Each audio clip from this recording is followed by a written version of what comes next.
Trendyol 1. Lig'in 37. haftasında Manisa Futbol Kulübü sahasında karşılaştığı Bandırmaspor ile 1-1 berabere kaldı.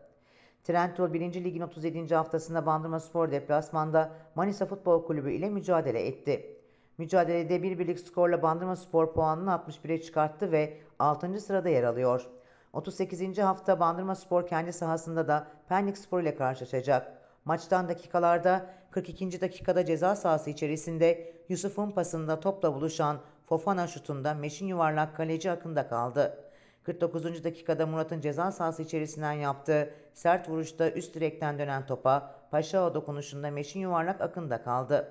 61. dakikada penaltı kullanan Paşao topu ağlara gönderdi. 79. dakikada Fofana'nın kullandığı serbest vuruşta ceza sahası içinde Bartu'nun kafayla indirdiği topu Atınç kafayla vurarak meşin yuvarlağı kendi kalesine gönderdi.